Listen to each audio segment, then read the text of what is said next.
Шүкүров көчөсүнүн тургундары бүгүн нааразычылык митингине чогулду. Алар шаар бийлигинин мамилесине, элдин пикири эске алынбай, укуктары тебеленип жатканын айтып нааразы.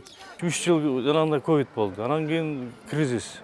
Азыр элдердин шартына карабай эле чоң көчө ошо бойдон калтырды, арыктарды ошо бойдон чоң арыктарды алып келип салды. Башка көчөлөрдү көрүп атабыз, бир 50 сантиметр эле турат. Бу жерде 2 эсе чоң. Анан үйүңө аттасаң эле арыкка түшүп келесиң. Арыгың болсо анан кичинекей балдар кантип өтөт?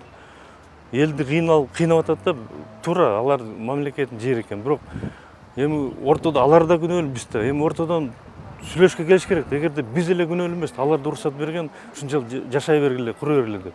Эгер башынан айтыш керек, курдурбаш керек болсо 1 мм чыкпайсыңар деп. Анан кийин барып кассага төлөтүп, макул деп коюлган кандай бул?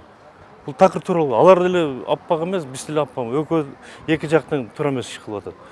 Анан мына 30 жылда менин 4 балам бар, баары алды чоңоюшту неберелерим бар. Эми бул көчөдөн уже туура көчүп кетиши керек анда. Мына үйүң жанынан уже баса албай калса, балдар баса албай калса анан эмне кылат? Көп балалар, кээ бирлеринин үйү туш келип калды. Жолду оңдоо боюнча долбоор 2017-жылы башталган. Ал эми үйлөрдүн тосмолорун сүрүп, жолдорду кеңейтүү маселеси 2019-жылы гана козголгон. Андан бери бир да калк арасында түшүндүрүү иштери жүргөн эмес. И мы должны как-то учитывать наше мнение. То есть государство должно как-то обратить к нам внимание и сказать об этом. То есть к какому-то диалогу прийти. Любой проект, насколько я знаю, до этого я работал и в проектных, и строительных компаниях, там есть такое понятие, как общественное слушание. То есть в любом объекте, где живет население, учитывается его мнение и корректируется проект. Мы не против этого проекта, но можно его откорректировать. То есть прийти к какому-то консенсусу, то есть в ту сторону где-то подвинуть вправо, где-то влево, можно это откорректировать. То есть создать благоприятные условия для населения, именно для народа, а не чисто для того, чтобы как удобно государству.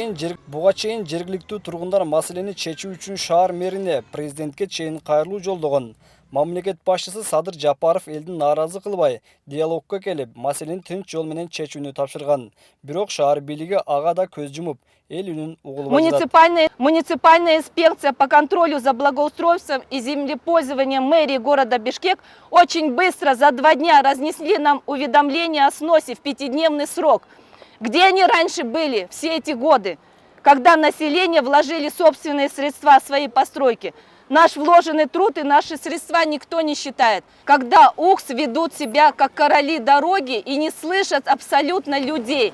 Ошибки в проекте сейчас нам дорого обходятся. Проект совершенно нецелесообразный, проект абсурдный, проект бесполезный. 9 метров дорога по плану, 4,5 метров тротуар с двух сторон, 5 метров с двух сторон зеленая зона, 0,72 метра с двух сторон бордюры, а реки 1,66 метров. Нам же заложили заранее по проекту самые глубокие и широкие параметры. Что касается арыков, нам заложили самые глубокие параметры арыков, ширина которых 0,83 метра, глубина 47 метров. Жергиликтүү тургундар 3 жылдан бери Бишкек мэри менен жолугуп, сүйлөшө албай убара тартууда. Жолду реконструкциялоо долбоору ушул жылдын июнь айында башталган.